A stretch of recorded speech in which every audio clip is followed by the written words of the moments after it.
ভয় করা। আপনারা দেখবেন বড় বড় বুজুর্গদের কাছে, বড় বড় আলেমদের কাছে মানুষেরা যখন যায় তখন একটু মুসাফা করতে গিয়া আস্তে করে ছোট্ট আওয়াজে, একটা মৃদু আওয়াজে সালামটা দেয়। সালামটা যদি খুব ছোট আওয়াজে নিচু গলায় সালাম দিয়ে সে আস্তে করে হাতটা সামনে বাড়ায় দিয়া, হুজুর কেমন আছেন, শরীরটা ভালো আছে, এই যে একটা তাজিম দেখাইতেছে।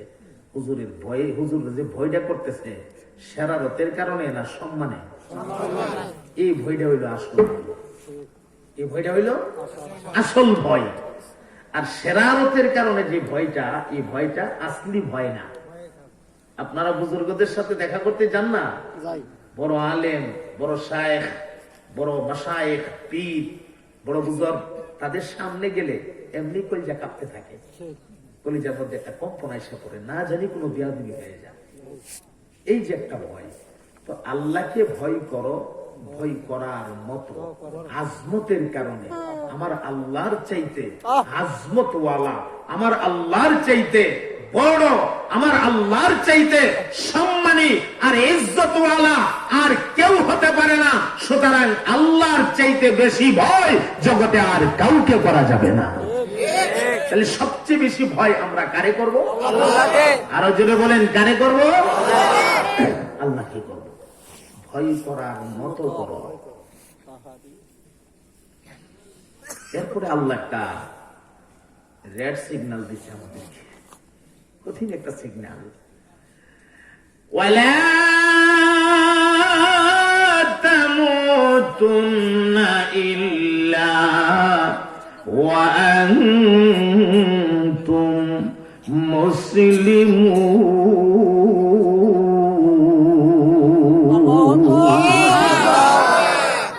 মইরো না, মরবার লাগি না করতেছে আল্লাহকে, মইরো না যতক্ষণ পর্যন্ত তুমি বাস্তবে মুসলমান হতে না পারছো, ততক্ষণ মইরো না।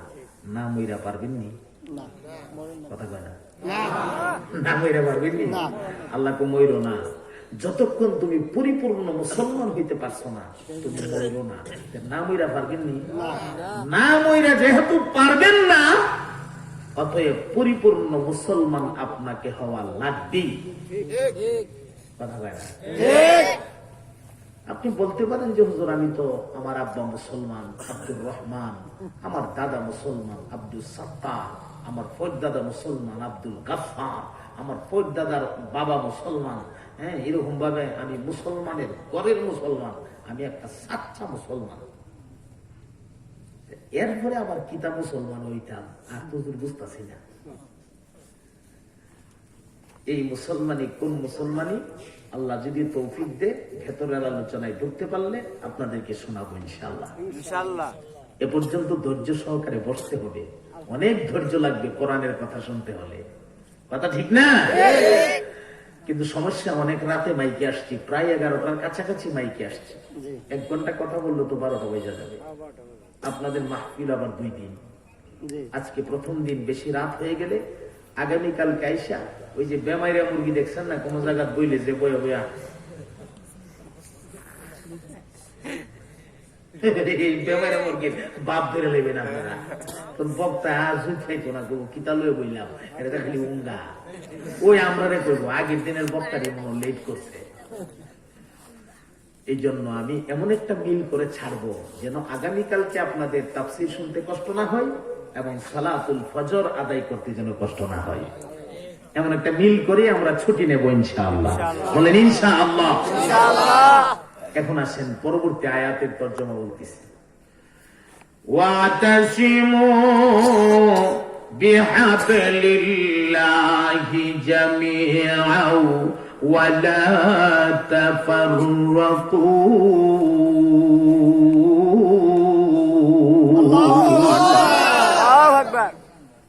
আল্লাহ বলেন ওয়াতাসিমু বিহাবলিল্লাহি জামিআ। এখানে হাবলিল্লাহ দিয়া মুরাদ হইল কোরআনুল কারীম। এমনি হাবলুর শব্দের অর্থ হলো রশি। রশি বুঝেন তো? রশি, দড়ি, দড়ি, দড়ি, রশি, আল্লাহর রশি। কোরআনুল কারীমকে বলা হয়েছে হাবলুল্লাহ, আল্লাহর পক্ষ থেকে পাঠানো রশি। রশির এক মাথা জমিনে, আরেক মাথা আল্লাহর কুদরতি হাতে। বুঝতেছেন ব্যাপারটা? তো আল্লাহ বলছেন ওয়াতাসিমু বিহাবলিল্লাহি জামিআ, আল্লাহর পক্ষ থেকে পাঠানো রশিকে তোমরা সকলে সম্মিলিত ভাবে মজবুত করে ধরো, শক্ত করে ধরো। ওয়ালা তাফাররাকু, একে অপরে বিচ্ছিন্ন হয়ে যায় না, এক একজন এক এক মত এক এক পথের হয়ে যায় না, সকলে মিল্লা কোরআনের মতের হও, কোরআনের পথের হও। কোরআনকে শক্ত করে ধরো, এক মাথা জমিনে আরেক মাথা আল্লাহর কুদরতি হাতে। এমন জোরে টান দেওয়া হবে, এক টানে তোমাকে আল্লাহর জান্নাতের গেট পর্যন্ত পৌঁছে দেওয়া হবে। বেহেশতের গেটে যাই বাধা এক টানে, মাঝখানে কোন স্টপেজ নাই, বিরতিহীন। কোন জিনিসকে ধরলে? আল্লাহর রশি। কোরআন রে ধরলে, আল্লাহর রশি রে ধরলে। ওয়াতাসিমু বিহাবলিল্লাহি জামিআন ওয়ালা তাফাররাকু,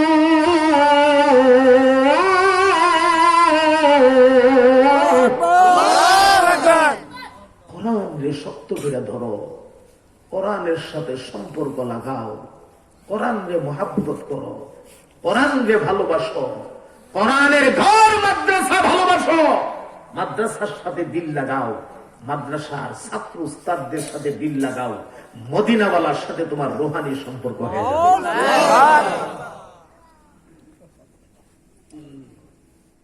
ভালো মানুষ বলতে চাও? তাহলে কোরআনের কাছে আসো। কথা ঠিক না? এরপরে আসুন, واذكروا نعمة الله عليكم إذ كنتم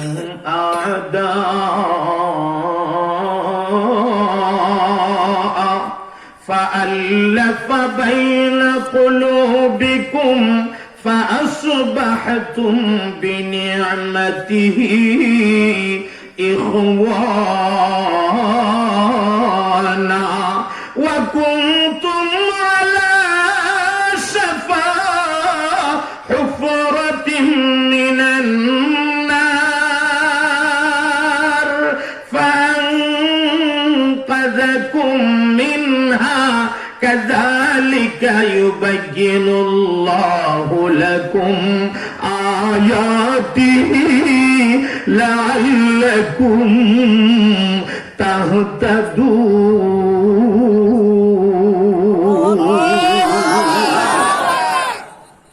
আল্লাহ তাআলা বলছেন স্মরণ করো তোমরা।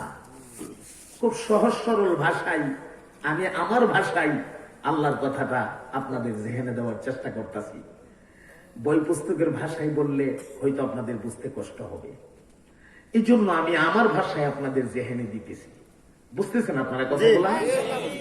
স্মরণ করো আল্লাহর নিয়ামতের কথা, সেদিনের কথা যেদিন তোমরা পরস্পরে দুশ্মনী করতে, আদাওয়াতি করতে, একজন আর একজনকে ভালোবাসতে না, তোমাদের মধ্যে বিরাট কলহ ঝগড়া বিবাদ ছিল।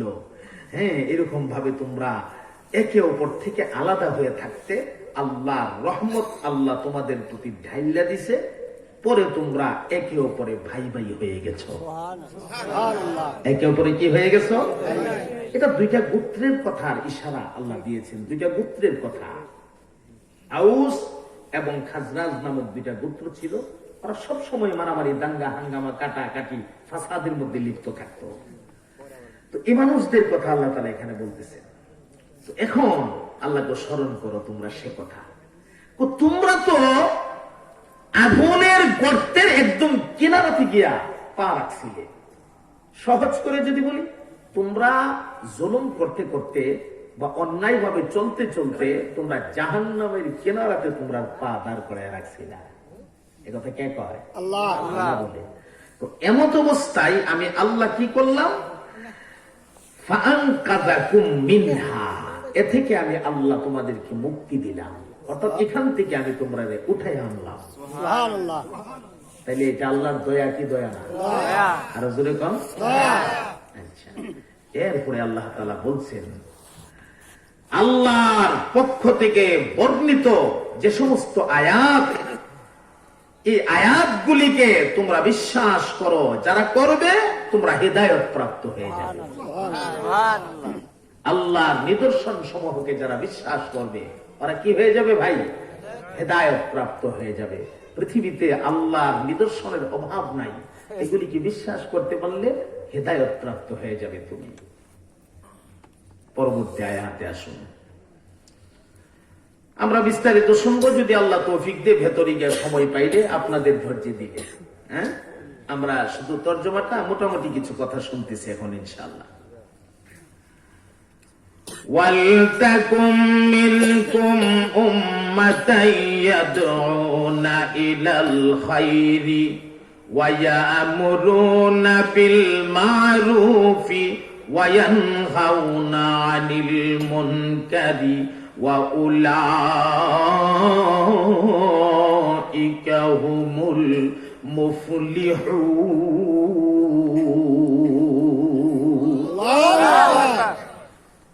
আল্লাহ রাব্বুল আলামিন বলেন, তোমাদের মধ্য থেকে একটা দল, তোমরা মানুষকে খায়রিয়তের দিকে ডাকো, কল্যাণের দিকে ডাকো, ভালাইয়ের দিকে ডাকো, জান্নাতের পথের দিকে ডাকো। তোমরা কি করো? ইয়ামুরুনা বিল মারুফ, মানুষদেরকে ভালো কাজ, সৎ কাজ করার আদেশ দাও। ওয়ায়ানহাউনা আনিল মুনকার, এবং সকল প্রকারের খারাপি থেকে মানুষকে বেঁচে থাকার জন্য তোমরা নির্দেশ দাও বা বাধা প্রদান করো। এটা কিভাবে, কেমনে, এগুলি অনেক আলোচনা ভেতরে আছে। এক বেচারা কথা কথা শরাব পান করে, মদ খা, এখন আপনি দূর দিয়ে গিয়ে সেটা আল্লাহ কাছে সৎ কাজের আদেশ করো, অসৎ কাজের নিষেধ করো। এর এখন ফিরাল্লা বইয়া মদের বোতল খাবলাদা দইরা লইয়া এক কেল্লার মধ্যে বাড়ি মারছেন, মদ খাস, জনমের খাওয়া খাওয়াই দিন করে আল্লাহর কথা মানছেন, ওই খারাপ কাজ থেকে তারা ফিরাইছেন, মদের বোতল লইয়া এক কেল্লার বাড়ি মারছেন। এভাবে এভাবে তাহলে নাহিয়ানিল মুনকার করার ক্ষেত্রে চারটা সুরত আছে। কয়টা সুরত আছে? এই চারটা সুরতে নাহিয়ানিল মুনকার করতে পারলে আপনার ওয়াজে আসর হবে, মানুষের ফায়দা হবে, মানুষ খারাপের থেকে ফিরে আসবে। আর এই চার নমুনার বাহিরে গেলে এটা অ্যাকশনের জায়গায় রিঅ্যাকশন হয়ে যাবে। আল্লাহ তো মদের বিধান হারাম করতে গিয়া এক দফায় না 3 দফায় আয়াত নাযিল করছে, 3 বারে মদটারে হারাম করছে। হিকমত আল্লাহ আমাদের শিখিয়ে দিছে, কিন্তু আমরা হিকমত জানি না। আচ্ছা, এরপরে আসে, এই কাজটা তোমরা যারা করবে উলাইকা হুমুল মুফলিহুন, তোমরা সফল কাম হয়ে যাবে। আমরা নিজেরাও ভালো কাজ করব, অন্যদেরকেও ভালো কাজ করতে বলবো, নিজেরাও মন্দ কাজ থেকে ফিরে থাকবো, অন্যদেরকেও আমরা মন্দ কাজ করা থেকে বিরত রাখার চেষ্টা করব। কয় তরিকায়? 4 তরিকায়। হ্যাঁ, যদি আমরা সময় পাই কথাগুলো শুনবো ইনশাআল্লাহ। করতে পারলে আমরা সফল, করতে পারলে আমরা কি সফল। আপনারা কি ঘুমাইতেছে? তাহলে মাঝে মধ্যে কিছু লইরেন টইরেন, জিম দূরে থাকেন না। এত জিম দূরে থাকলে তোর কথা কোয়া যায় না। আর আমি খুব আঙ্গামা করে কিন্তু কথা বলতে পারি না, আমি নিজে একটু বুঝা বুঝা কোন লাগে। আর আপনারা বুঝতেছেন কিনা এটাও আমার বুঝন লাগে। যদি দেখি যে আপনারা বুঝেন না, তখন আমার নিজের মনে একটা ফেরেশানি শুরু হয়ে যাবে, আমি কি কইতাছি রে, মানুষ বুঝে না, এই জন্য কথা বুঝতে হবে। হ্যাঁ, বলেন ইনশাআল্লাহ। আচ্ছা, এরপরে আসেন, ওয়ালা তাকুনু কাল্লাযীনা তাফাররাকু واختلفوا من بعد ما جاءهم البينات وأولئك لهم عذاب عظيم।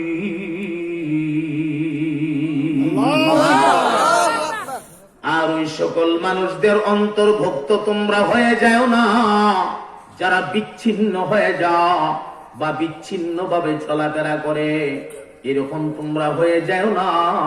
আর তোমরা ইখতিলাফ কইরো না, মতানৈক্য কইরো না। কোন ব্যাপারে? মিন বাদি মা জাআহুমুল বায়্যিনাত, আল্লাহর পক্ষ থেকে সত্য কথার দলিলাদিল্লা আসার পরেও সাবধান, তোমরা কোন রকমের মতানৈক্য কইরো না। আল্লাহর তরফ থেকে যে বিধান আসছে ওই বিধানের উপরে তোমরা সবাই মিলে এক হয়ে যাও। এই বিধানের উপরে তোমরা সবাই মিলে কি হয়ে যাও? এক হয়ে যাও, একমত হয়ে যাও, তোমরা মতানৈক্য কইরো না। আর যদি করো, وَأُولَئِكَ لَهُمْ عَذَابٌ عَظِيمٌ। যদি মতানৈক্য করো, উল্টা পাল্টা করো, তাহলে তাদের জন্য কঠিন আযাব, ভয়াবহ আযাব, দর্দনাক আযাবের ব্যবস্থা রয়েছে। আল্লাহ আমাদেরকে কঠিন আর ভয়াবহ আযাব থেকে বেঁচে থাকার তৌফিক এনায়েত করেন। সবাই বলেন আমিন। আযাব যে কি জিনিস এটা আযাবে না পড়লে বোঝা যাবে না। আমারে একদিন এক ভদ্রলোকে কয়, একটা কথা জেহেনে আসছে, কয় হুজুর জাহান্নামে যে আমরা আল্লাহ দিব, দেওয়ার পরে জাহান্নামের আগুন দিলে খুব কঠিন আগুন। এমন হোক কঠিন আগুন, তে আমরা আগুনে ফুইরা গেলে যত শেষ হবে। আগুনে ফুইরা গেলাম, কয়লা হয়ে গেলাম, আংরা হয়ে গেলাম, যত শেষ হবে আর কি। কিন্তু আল্লাহ কোরআন শরীফে কি কইছে? তোমার চামড়া পুইরা যাওয়ার পরে আবার নতুন চামড়া লাগাইয়া দেওয়া হবে।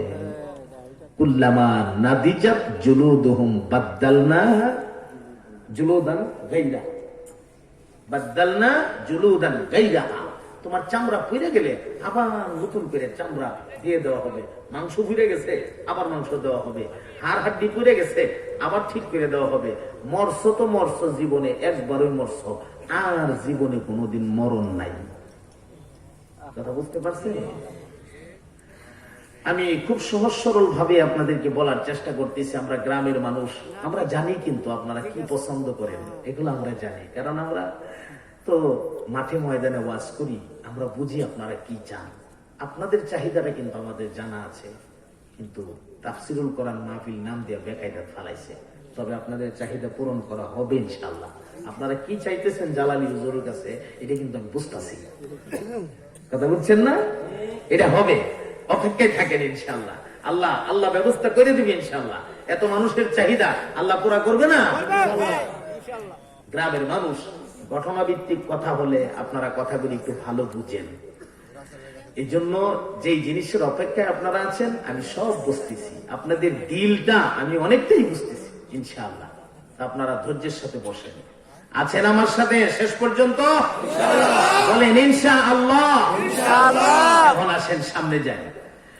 ইয়াউমা তাবিয়াদ্দু ওয়ুজুহুন ওয়া তাসওয়াদ্দু ওয়ুজুহুন فأما الذين اسودت وجوههم أكفرتم بعد إيمانكم فذوقوا عذاب بما كنتم تكفرون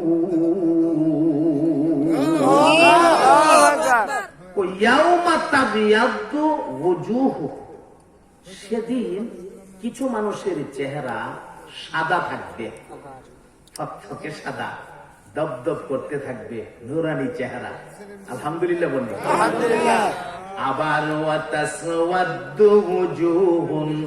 কিছু কিছু মানুষের চেহারা একদম কালো হয়ে যাবে। কালো চেহারা কি হয়ে যাবে ভাই? কালো। আরে ভাই, দুনিয়ায় কালো মানুষ দেখছেন? এই কালা কি? আল্লাহ যেই কালোর কথা বলছে সেই কালা যেদিন দেখবেন সেদিন বুঝবেন কালা কারে কয়। এক শ্রেণীর মানুষের চেহারা সাদা হবে,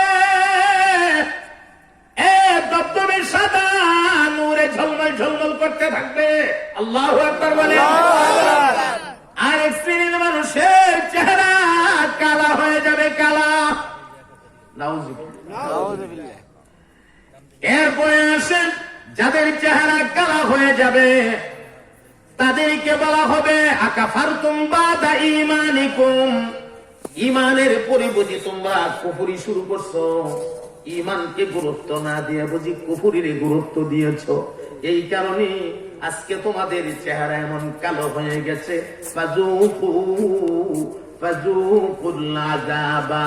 এখন আযাব চাকো, আযাব গ্রহণ করো।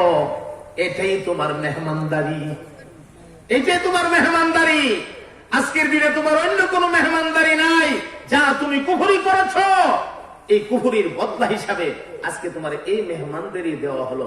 চাকো আযাব, তুমি চাকো, আযাবে তুমি থাকো। এই আযাব তোমার জন্যই।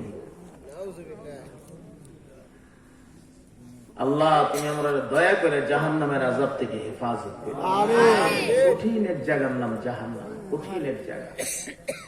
وَأَمَّا الَّذِينَ ابْيَضَّتْ وُجُوهُهُمْ فَفِي رَحْمَةِ اللَّهِ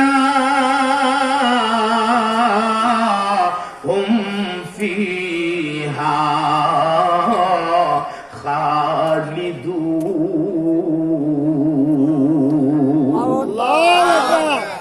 আর যে সেদিন যাদের চেহারা ওই যে নূরান্বিত হয়ে যাবে, সাদা হয়ে যাবে, নূরে ঝলমল ঝলমল করতে থাকবে, আল্লাহর রহমতের ধারা তাদেরকে ভরপুর করে দেওয়া হবে। আল্লাহর রহমতে তাদেরকে কামেল মুকাম্মাল করে দেওয়া হবে। আল্লাহর রহমতের দ্বারা তাদের চেহারার মধ্যে নূর ঝলমল করবে, নূর পয়দা হয়ে যাবে। আল্লাহ তাদেরকে বলা হবে থাকো থাকো, তোমরা আবাদুল আবাদ চিরকাল এই জায়গাতে থাকো।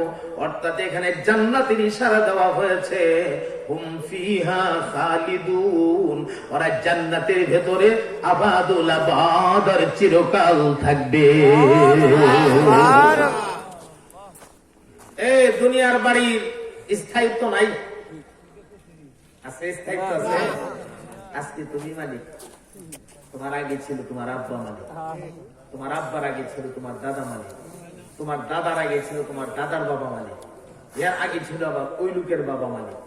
দাদার বাপরে ফোর দাদা কো, ফোর দাদার বাপরে কোন দাদা কইটা আমি নিজেও জানি না, কথা কয় না।